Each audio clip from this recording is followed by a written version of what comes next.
तो जैसा कि लास्ट एपिसोड में हमने देखा था कि किन्मो अपनी टीम के साथ लो काउंटी पहुंच गया, मगर वहां पर तो दुश्मनों ने ऑलरेडी जाल बिछाया हुआ था।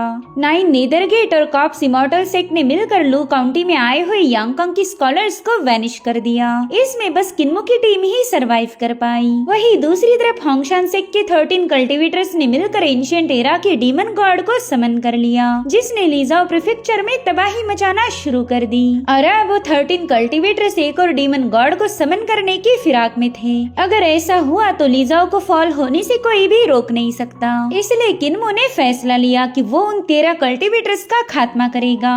अब आगे तो इस एपिसोड की शुरुआत उसी सीन से होती जहाँ पर किन्मो अपने साथियों को बताने लगा कि अगर होंगशन सेक्ट के 13 कल्टिवेटर्स ने एक और डीमन गॉड को यहाँ पर समन किया तो सीनियर सिस्टर युआनचू दोनों तरफ से दुश्मनों से घेरी जाएगी। लिजाओ प्रीफेक्चर की सारी आर्मी तबाह हो जाएगी। तो अब बताओ तुम में से कौन हिम्मत वाला है जो इस मिशन में मेरा साथ देगा। मैं होंगशन सेक्ट के उन 13 कल्टिवेटर्स को मारने जा रहा हूँ और मेरे साथ वही आएगा जिसमें दम है। यहाँ पर युनशैंग हैरान होते हुए किन्मो से पूछने लगी कि क्या वाकई तुम उन डिवाइन रल्म वाले कल्टिवेटर्स को मारना चाहती हो। साथ ही किन्मो की टीम भी उसके इस फैसले से काफी ज्यादा हैरान थी। वहीं पर शेन किन्मो को बता रहा था कि कुछ सालों पहले ही हमारे इंपीरियल एडवाइजर ने कुछ सोर्ड एक्सपर्ट्स को होंगशन सेक्ट पर अटैक करने भेज दिया। उन सोर्ड वॉरियर्स और होंगशन सेक्ट के दरमियान एक बहुत ही भयानक जंग हुई, जिसमें होंगशन सेक्ट की हार होकर वो पूरी तरह से तबाह हो चुका था। तो अगर हमारे सोर्ड एक्सपर्ट ये कारनामा कर पाए तो हम भी कर सकते हैं। जिस पर क्यू कह रहा था कि शायद तुम एक बात भूल गए,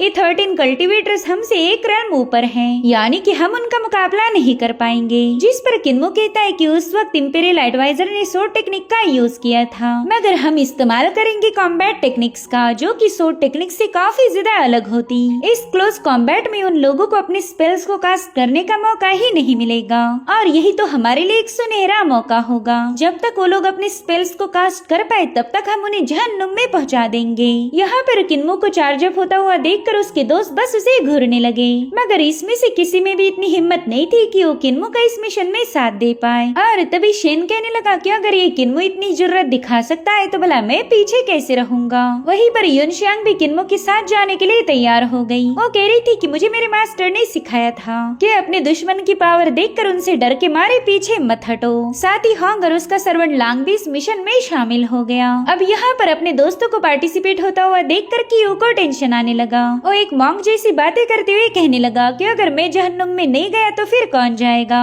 जो सुनते साथ ही होंग ने उसकी टकली पर एक जोरदार चमाट लगा दी। वो कह रही थी कि तुम कोई असली मॉन्क नहीं, तो बुद्धिस्ट मास्टर की बातों को कॉपी करना बंद करो। जिस हेल में तुम जाओगे वहाँ पर तुम्हें बिल्कुल भी नहीं आने वाली। सब इस तरह से किन्मो ने अपनी टीम के साथ मिलकर उन 13 कल्टिवेटर्स को कैसे खत्म किया जाए उसकी प्लानिंग बनाना शुरू कर दी। और अब सीन शिफ्ट होकर हमें उसी एंशिएंट दरख्त का नजारा दिखाया गया, जहाँ पर होंगशन सेक्ट के 13 कल्टिवेटर्स डिमोनिक मंत्रास की चैंटिंग करते हुए डीमन गॉड को समन करने की कोशिश कर रहे थे। साथ ही साथ वहाँ मौजूद डिमोनिक स्टैचू के पास हम ढेर सारे स्पेल्स को रिवॉल्व होता हुआ देख पाते हैं, यानी कि बस थोड़े ही वक्त में डीमन गॉड यहाँ पर अपीयर होगा। और अगर सेकंड डीमन गॉड यहाँ पर आया तो फिर लिजाओ प्रीफेक्चर को कोई भी फॉल होने से बचा नहीं सकता।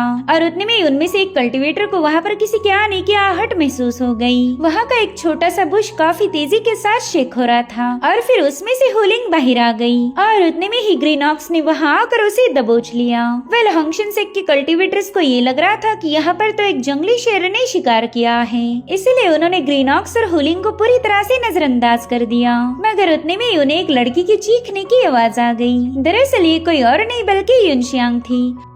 वो काफी ज्यादा पैनिक होते हुए इन कल्टिवेटर से कहने लगी कि दोस्तों प्लीज मेरी जान बचा लो। दरअसल मैं इस जंगल में खो गई हूँ और कुछ शराबी लोग मेरा पीछा कर रहे हैं। अब यहाँ पर होंगशन सेक्ट के कल्टिवेटर्स भी एक खूबसूरत लड़की को देखकर पिघल गए और उतने में क्यू अपनी शराब की प्याली लेकर एक बंदे के सामने पहुंच गया। इतना ही नहीं, किन्मो और शेन तो नशे में धुत होने का नाटक करने लगे, जो देख उन कल्टिवेटर्स को तसल्ली हो गई कि शायद यही लोग उस लड़की के पीछे पड़े होंगे। और उतने में शेन और किन्मो ने मिलकर अपनी तलवारें सीधे सीधे उन कल्टीवेटर्स के गले के आर पार कर दी। वहीं पर कियो ने भी उसके सामने जो बंदा था उस पर एक जोरदार पंच हिट कर दिया। वहीं पर हम होंग और लांग को देख पाते हैं जो कि इन कल्टीवेटर्स के साथ मिलकर फाइट कर रहे थे। तो इस तरह से इन सब ने मिलकर उन 13 कल्टीवेटर्स को खत्म करना शुरू कर दिया। दरअसल ये लोग स्पेल वॉरियर्स थे, इसलिए कॉम्बैट टेक्निक में इनकी कोई खास पकड़ नहीं। तो इसी वजह से किन्मो और उसके साथियों ने इन पर पूरी तरह से अपना डोमिनेंस साबित कर दिया। ये लोग अपनी भयानक टेक्निक का यूज करते हुए बड़े ही ब्रूटली उन कल्टीवेटर्स का खात्मा कर रहे थे, जिसके चलते कई सारे कल्टीवेटर्स ऑन द स्पॉट मारे गए। मगर अभी भी वहाँ पर 2-3 कल्टीवेटर्स जिंदा बचे थे। तो कियो अपनी कॉम्बैट टेक्निक का यूज करते हुए उस बंदे की तगड़ी धुलाई करने लगा। उसने अपने एक ही जबरदस्त पाम अटैक का यूज करते हुए उस बंदे का काम तमाम कर उसे सीधा जंगल से बाहर फिकवा दिया। वहीं पर शेन ने भी बड़े ही कुल अंदाज में एक कल्टीवेटर को 2 टुकड़ों में काट दिया। लेकिन इनमें से एक बंदा काफी ज्यादा पावरफुल था। उसने होंग और लांग पर अपनी जबरदस्त एनर्जी से हमले करना शुरू कर दिए। मगर लांग अपनी ब्लेड को स्पिन करते हुए उस बंदे के अटैक्स को काउंटर करने लगा और मौका मिलते साथ ही होंग ने तुरंत ही जाकर उस बंदे को बीच में से स्लिट कर दिया। वहीं दूसरी तरफ किन्मो अपनी बुचर ब्लेड का यूज करते हुए 2 कल्टीवेटर्स के साथ फाइट करने लगा। उसने इन 2 कल्टीवेटर्स के अटैक को काफी तेजी के साथ डॉज करते हुए अपने डिवाइन स्लैशेस को रिलीज कर दिया। वहीं पर युन शियांग ने भी एक बंदे को अपनी सिल्क के जाल में फंसाते हुए वहीं पर एक्सप्लोड कर दिया। अब उन 13 कल्टीवेटर्स में से बस एक ही बंदा जिंदा बचा था जो कि इस टीम का लीडर है। तो उसने इन लोगों पर अपनी थंडर पावर बरसाना शुरू कर दी, जो कि इतनी ज्यादा भयानक थी कि सभी लोग उसके नीचे सप्रेस होने लगे। ग्रीन ऑक्स और हुलिंग तो सीधे झाड़ियों में जाकर छुप गए थे। वाले कल्टीवेटर जिस रिंग का यूज करते हुए इस थंडर को समन कर रहा था, वो रिंग्स ही अपने आप उसके हाथ से निकल गई। दरअसल वो सारी थंडर रिंग्स किन्मो ने उस बंदे के हाथ से छीन ली थी, जो देखकर वो कल्टीवेटर भी थोड़ा सा हैरान हो गया। उसे पता चलने से पहले ही उसकी रिंग चोरी हो गई और अब वो किन्मो पर हमला कर पाई इससे पहले किन्मो ने उसे अपनी ब्लेड से घायल करना शुरू कर दिया, जिसके बाद उस पर लातों मुक्कों की बौछार करते हुए उसे हवा में उड़ा देता है। तो युनशियांग ने अपनी स्ट्रिंग का यूज करते हुए इस बंदे को अपने साथियों की तरफ पहुंचा दिया और फिर इन सब ने मिलकर उस पर बारी बारी हमले करना शुरू कर दिए। वहीं पर शेन आखिरी स्ट्राइक का यूज करते हुए उस बंदे को 2 हिस्सों में काट चुका था। तो अपने इसी कूल अंदाज में किन्मो की टीम ने अपने मिशन को पूरा कर दिया और 13 बंदे कल्टीवेशन के हायर लेवल पर होने के बावजूद भी किन्मो और उसकी टीम को हरा नहीं पाए। यहाँ पर शेन को भी अंदाजा हो चुका था कि किन्मो की कॉम्बैट पावर उससे 1000 गुना ज्यादा बेहतर है और उतने में इन लोगों को हॉर्न के बजने की आवाज आई, जिसे सुनते साथ ही कियो कह रहा था कि शायद यांगकांग की आर्मी यहाँ पर पहुँच चुकी। मगर किन्मो ने बताया कि नहीं, तुम्हारा अंदाजा गलत है, ये हमारी आर्मी नहीं बल्कि रेबल्स की आर्मी है। और उतने में वहाँ पर जनरल शाओई की फ्लाइंग कैरेज पहुँच गई। उस कैरेज पर तैनात सिपाही कह रहे थे कि होंगशान सेक के सभी कल्टीवेटर्स जहाज पर आ जाओ, हमारे जनरल शाओई तुमसे कुछ सवाल पूछना चाहते हैं। अब होंगशान सेक के कल्टीवेटर्स को तो किन्मो और उसके साथियों ने ऑलरेडी निपटा दिया था। तो इस अनाउंसमेंट को सुनकर ये सभी लोग पैनिक हो गए। साथ ही साथ जनरल शाओई की सिपाही जंगल में चारों ओर फैल चुके थे, जो देख कियो कह रहा था अब तो लग गए, ये लोग हमें जिंदा नहीं छोड़ने वाले। इस रेबल आर्मी ने तो हमें चारों ओर से घेर लिया है। तो किन्मो अपनी टीम से कहने लगा कि चलो फटाफट से इन कल्टीवेटर्स के कपड़े उतारो। वेल, कपड़ों का जिक्र सुनते ही सबसे ज्यादा तो कियो ही पैनिक हो गया, क्योंकि किन्मो ने हर बार फाइट के बाद उसके कपड़े उतारे थे। अब ये सीन यहीं पर कट होकर हमें डीमन गॉड का कहर दिखाया गया, जो कि अपने पाँव के नीचे आने वाली हर एक चीज को रौंदते हुए डिस्ट्रॉय कर रहा था। इस डीमन गॉड के सामने तो सभी सिपाही और उनकी स्पिरिट कैनन फेल थी। वहीं दूसरी तरफ हमें जनरल शाओई की फ्लाइंग कैरेज दिखाई गई, जिस पर होंगशान सेक के कल्टीवेटर्स को लाया गया था। भले ये होंगशान सेक के कल्टीवेटर्स ना होकर किन्मो और उसके दोस्त थे, जो कि अपना होलिया बदल कर यहाँ पर पहुँच चुके हैं। अब जनरल शाओई को ये बात पता नहीं। वो किन्मो से कहने लगा कि इस जंग को शुरू करने से पहले ही हमारे दरमियान एक डील हुई थी। तुम लोगों ने वादा किया था कि तुम यहाँ पर 2 डीमन गॉड्स को समन करोगे और मैं 3 आर्मी प्रोवाइड करूंगा। इस तरह से हम लिजाओ प्रीफेक्चर को पूरी तरह से डिस्ट्रॉय कर सकते थे। तो जल्दी से जवाब दो, तुमने अपने वादे को पूरा क्यों नहीं किया? बताओ, सेकंड डीमन गॉड कहाँ पर है? तुमने उसे अभी तक समन क्यों नहीं किया? तो किन्मो से माफी मांगते हुए कहने लगा कि हम सेकंड डीमन गॉड को समन करने वाले थे, मगर तभी इंपीरियल एकेडमी के जीनियस के ग्रुप ने हमारी टीम पर अटैक कर दिया, जिसके चलते हमारा रिचुअल पूरी तरह से डिस्टर्ब होकर हम डीमन गॉड को समन नहीं कर पाए। साथ ही इस अटैक में हमारा बहुत बड़ा नुकसान हुआ, हमारे कई सारे भाई बहन मारे गए। प्लीज जनरल हम पर थोड़ा सा रहम दिखाए, हमने ये जानबूझकर नहीं किया। वहीं पर किन्मो के साथियों ने भी रोना शुरू कर दिया था ताकि जनरल शाओ को उनकी बातों पर यकीन हो जाए। मगर जनरल शाओ ठहरा एक नंबर का कमीना। वो कहता है कि होंगशन सेठ ने कसम खाई थी कि वो इस जंग में हमारा पूरा साथ देंगे,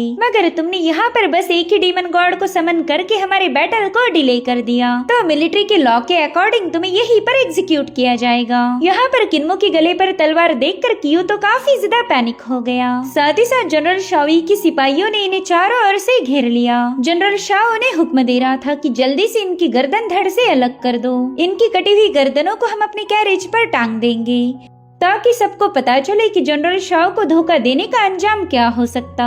उतने में ही किन्मो अपना एक आर्टिफैक्ट उनके सामने शो करते हुए कहने लगा कि हम भी डीमन गॉड को समन कर सकते, मगर जनरल शाओ को उसकी बात पर यकीन नहीं हो रहा था। वो कह रहा था कि तुम तो 5 लिमिनरीज वाले एक मामूली से कल्टिवेटर हो, भला तुम एक डीमन गॉड को समन कैसे कर सकते? तुम्हारे सीनियर ये काम कर सकते थे, लेकिन वो तो ऑलरेडी मारे जा चुके। जो सुनते साथ ही किन्मो ने डिमोनिक स्पेल्स की इंचांटिंग करना शुरू कर दी। ये देखकर तो उसकी टीम भी थोड़ी सी हैरान थी। इन डिमोनिक मंत्रास की वजह से वहाँ मौजूद डीमन गॉड का स्टैचू भी ग्लो करने लगा, साथ ही साथ वहाँ का माहौल भी बदल रहा था। अब इस नजारे को देखते साथ ही जनरल शाओ ने अपनी सोड को दोबारा से म्यान में रख दिया। वो कह रहा था चलो फाइनली तुम मेरे किसी काम आओगे। बच्चे, इस मुश्किल वक्त में राइज होने का ये तुम्हारे पास एक सुनहरा मौका है। एंशिएंट टाइम से ये कहा जाता कि एक जंग ही हीरोज को पैदा कर सकती। जब 2 स्ट्रॉन्ग ओपोनेंट्स का मुकाबला होता तब वो अपने डिवाइन टेक्निक्स का यूज करते हैं। उन महान योद्धाओं की जंग को देखकर ही हम अपने नॉलेज को बढ़ा सकते।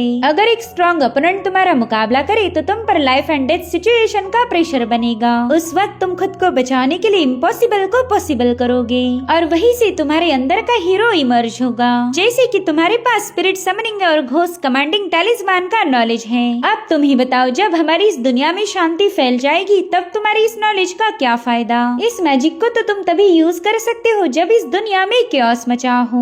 तो ऐसी डिफिकल्ट सिचुएशन में तुम जितना अपने नॉलेज का यूज करोगे तुम उतने ही ज्यादा पावरफुल बनोगे। यहाँ पर किन्मो भी उस बंदे की बातों से पूरी तरह से अग्री था। वो दिल ही दिल में कहने लगा कि स्पिरिट समनिंग और कमांडिंग टैलिस्मान को मास्टर करना काफी ज्यादा आसान था। साथ ही मुझे इन टेक्निक की पावर भी काफी ज्यादा लो लेवल की मालूम होती थी, लेकिन अब हालात बदल चुके। अगर मैं इन डिमोनिक टेक्निक का सही से इस्तेमाल करूँ तो मैं इस जंग की बाजी को पलट कर रख सकता। मैं कुछ ऐसा कर सकता हूँ जो हजारों सोल्जर्स भी नहीं कर पाएंगे। वहीं पर जनरल शाओ कह रहा था कि चलो मैंने तुम्हें जिंदा छोड़ दिया, बस मुझे अपने इस डिसीजन पर रिग्रेट करने का मौका मत देना। तो किन्मो भी उसका शुक्रिया अदा करके वहाँ से निकलने ही वाला था, लेकिन तभी उसे एक बंदे की आवाज आई। वो बंदा कह रहा था कि तुम्हें इतनी भी क्या जल्दी हो रही, जरा मुझसे मिलके तो जाओ। और अब वहाँ मौजूद रेड स्मोक वैनिश होते हुए हम जियाओ नान को देख पाते हैं, जो कि अपने भयानक पाइथन के साथ वहाँ पर पहुँच चुका था। वेल, ये बंदा ड्रैगन टेमिंग सेक्ट का यंग मास्टर है और किन्मो का इसके साथ पहले भी पाला पड़ा था। तो अब जियाओ नान को अपने सामने देखकर किन्मो भी थोड़ा सा पैनिक हो गया। उसे डर था कि कहीं ये बंदा उसे पहचान न ले।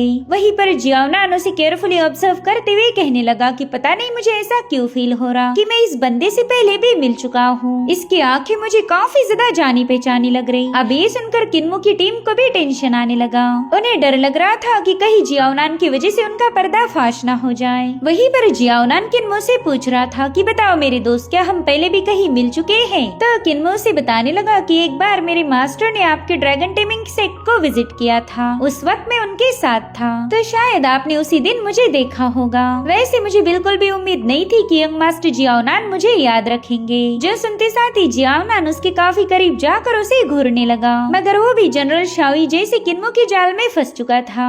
और उतने में जियाओ नान जनरल शाओ से कहने लगा कि क्यों ना आप इन कल्टिवेटर्स को मेरे साथ टियानबो सिटी भेजो। तो जनरल शाओ कहने लगा कि कोई भी फैसला लेने से पहला मैं तुम्हारा प्लान सुनना चाहूंगा, उसके बाद ही मैं इन कल्टिवेटर्स को आपके साथ भेज सकता हूँ। तो जियाओ नान उसे बताने लगा कि इंपीरियल एडवाइजर की सदर्न आर्मी हमारे टियानबो सिटी के बॉर्डर के पास पहुँच चुकी है। बस थोड़ी देर में इंपीरियल एडवाइजर टियानबो में मौजूद हमारी फोर्सेस पर अटैक कर देगा। जिस पर जनरल शाओ कहने लगा कि टियानबो सिटी हमारे लिए काफी ज्यादा इम्पोर्टेंट है, वहीं से हम लिजाओ प्रीफेक्चर में अपनी फोर्सेस भेज सकते। अगर यांगकांग के इंपीरियल एडवाइजर ने टियानबो टियानबो सिटी पर हमला करके उसे अपने कब्जे में ले लिया तो हम लिजाओ प्रीफेक्चर को भी खो देंगे। जिस पर जियाओनान कह रहा था हाँ बिल्कुल, इसलिए तो यांगकांग की आर्मी के साथ खेलने के लिए मैं डीमन गॉड को समन करना चाहता हूँ। और फिर वो किन्मो के पास जाकर कहने लगा कि मैं चाहता हूँ तुम डीमन गॉड को समन करो। अगर तुम इसमें गलती से भी फेल हो गए तो मुझे तुम्हें सीवियरली पनिश करना पड़ेगा, जो कि मैं बिल्कुल भी नहीं चाहता।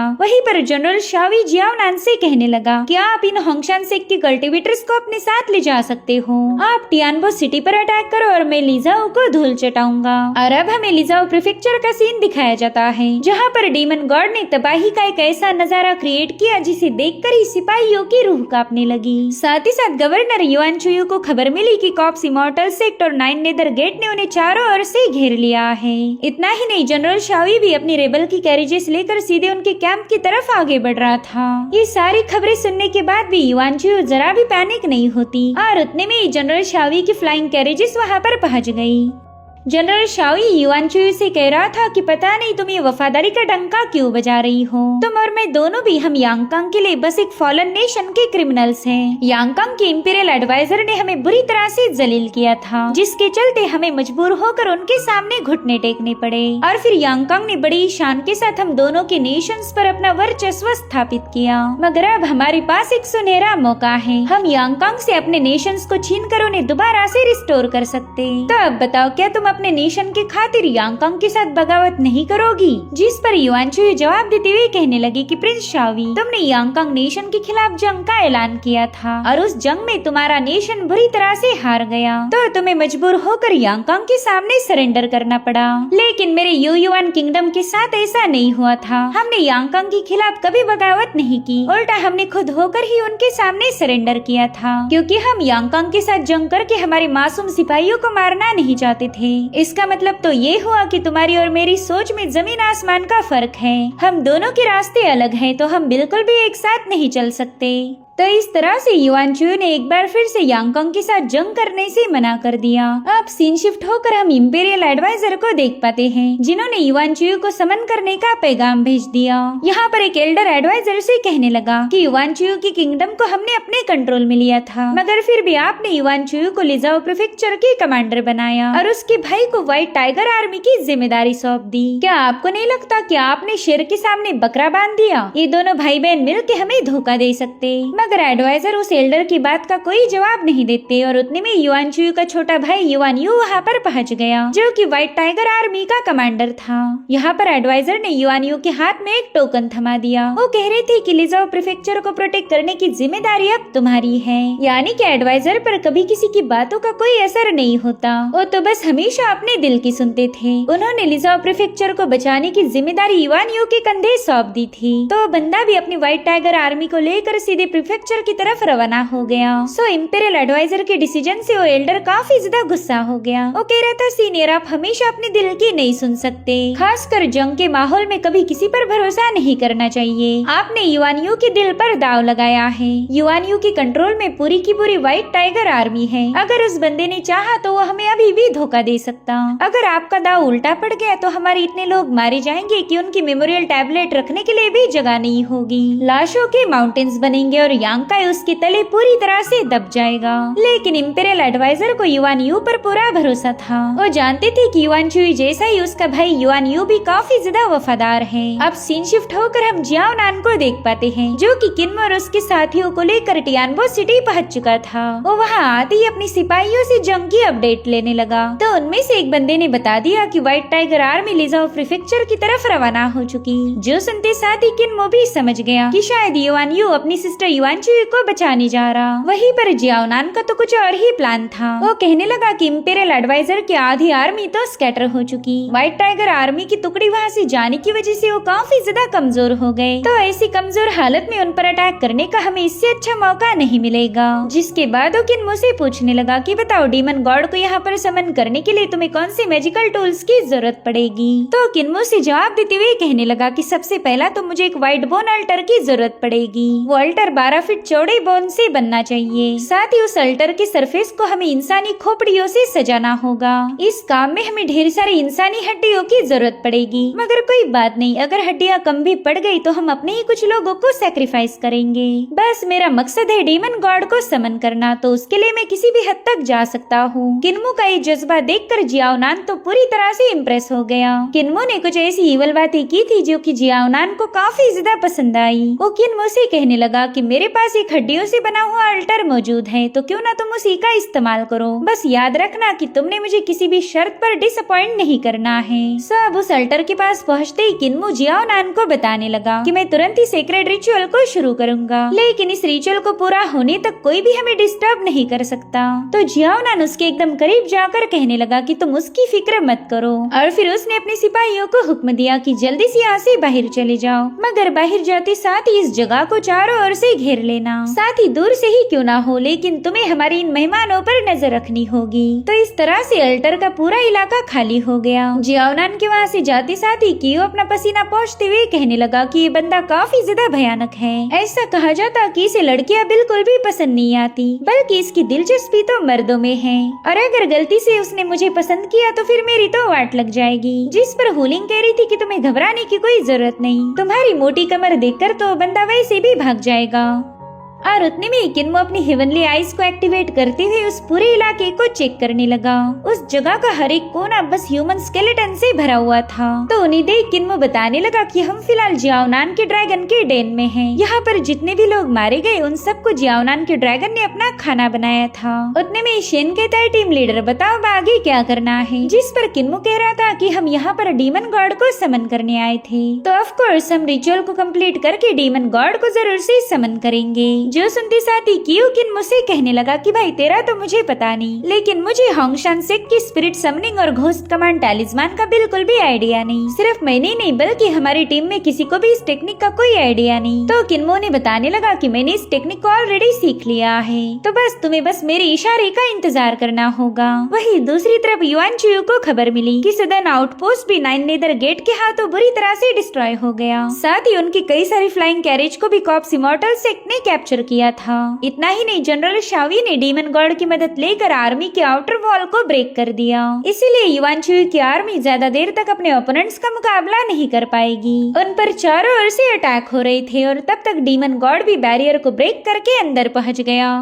उसने बैरियर के मौजूद हर एक कैरेज को अपना निशाना बनाया, जिसके चलते युआन चियू के सिपाही चींटियों जैसे मरने लगे। और अब फाइनली वो डीमन गॉड युआन चियू के सामने पहुंच चुका था। वो अपने हाथों तले युआन चियू को मसलने की फिराक में था, लेकिन उसी वक्त वहाँ पर एक गोल्डन सन अपीयर हुआ। उस सन से हजारों गोल्डन सोड रिलीज होकर उस डीमन गॉड पर अटैक करने लगी, जो देखते साथ ही युआन चियू समझ गई थी कि उसका छोटा भाई युआन यू वहाँ पर पहुंच चुका है। युआन यू के वहाँ आने की वजह से युआन चियू को एक नई उम्मीद मिल गई। वो अपने सिपाहियों से कहने लगी कि जितने भी लोग जिंदा बचे हैं उन्हें बता दो कि हमें व्हाइट टाइगर आर्मी को सपोर्ट करना है। जब तक हम जिंदा हैं तब तक लिजाओ प्रीफेक्चर को फॉल नहीं होने देंगे।